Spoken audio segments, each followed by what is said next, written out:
antes de que existieran los multimillonarios modernos, antes de que los empresarios se volvieran celebridades, antes de que la palabra éxito se asociara a jets privados y redes sociales. Hubo un niño pobre, un niño que vivía en una casa tan pequeña que compartía la misma habitación con toda su familia. Un niño cuyo padre perdió su trabajo por culpa de las máquinas que empezaban a reemplazar a los artesanos. Un niño que muchos habrían condenado a una vida de miseria. Ese niño se llamaba Andrew Carnegie, y su historia es la prueba viviente de que las circunstancias no definen tu destino. Tus decisiones, sí. Carnegie nació en Escocia, en una época dura y sin oportunidades para los pobres. Su familia vivía al límite. Si sobraba pan un día, se celebraba. Si faltaba un plato en la mesa, nadie preguntaba. Ese era su mundo. Hasta que un día, su padre tomó una decisión desesperada: cruzar el océano, buscar un futuro en Estados Unidos, irse a un país desconocido con la esperanza de que su familia no muriera de hambre. El viaje fue largo, incómodo, peligroso, pero llegó. Llegaron a Pittsburgh, una ciudad industrial, una ciudad sucia, ruidosa, áspera, pero comparada con la pobreza absoluta que vivían, era un nuevo comienzo. A los 12 años, Andrew ya trabajaba, primero como bobinador en una fábrica de algodón, 12 horas al día, pies descalzos, manos pequeñas perfectas para entrar en máquinas peligrosas. Cobraba casi nada, pero lo hacía con una mentalidad que nadie más tenía. Cada día que trabajaba, no veía miseria, veía un escalón, un paso, un avance. Un día consiguió otro trabajo, telegráfico. Era un cargo simple, pero aquí ocurrió algo importante. Andrew tenía una memoria increíble. Mientras otros necesitaban anotar mensajes, él podía escucharlos y repetirlos de memoria. Eso lo hizo destacar. Eso lo hizo crecer. Eso lo hizo avanzar. Y poco a poco empezó a subir posiciones. De ser el hijo del tejedor pobre, a convertirse en alguien que los jefes empezaban a notar.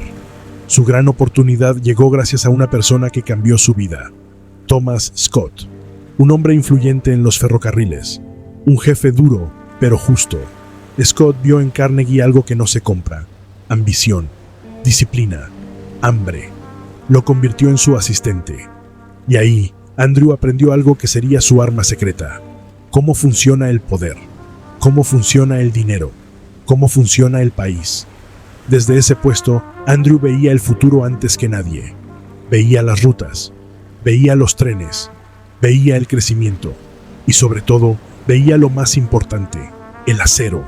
En esa época, el acero era difícil de producir, lento, costoso, pero él vio algo que nadie quería ver.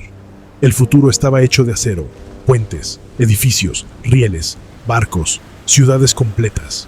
Mientras otros empresarios tenían miedo de invertir tanto, Carnegie invirtió todo lo que tenía, todo lo que podía pedir prestado, todo lo que podía arriesgar. Construyó una planta de acero moderna, rápida, eficiente, avanzada, y la convirtió en la fábrica más productiva del país. Mientras competidores producían 10 toneladas, Carnegie producía 100. Mientras otros tardaban semanas, él tardaba días. Mientras otros temían innovar, él lideraba el cambio. Pero ese éxito tuvo un precio, y fue alto. Sus fábricas eran exigentes. Los trabajadores laboraban en condiciones duras. Había tensiones, hubo conflictos, especialmente la famosa huelga de Homestead, uno de los momentos más polémicos de su vida. Carnegie no estuvo presente ese día, pero el conflicto lo mancharía para siempre. Porque cuando se construyen imperios, la historia suele olvidar los matices y se queda con las manchas. Pero lo que la mayoría ignora es lo que vino después, en la cima de su riqueza, en lo más alto de su imperio, en el momento donde muchos se habrían convertido en tiranos del dinero. Carnegie hizo lo contrario: vendió su empresa y se convirtió en uno de los filántropos más grandes de la historia.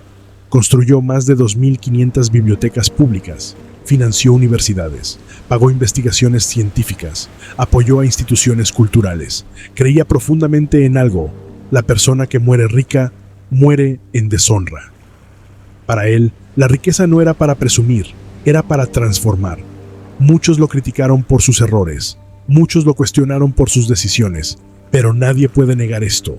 Carnegie cambió el mundo, lo moldeó, lo amplió, lo impulsó.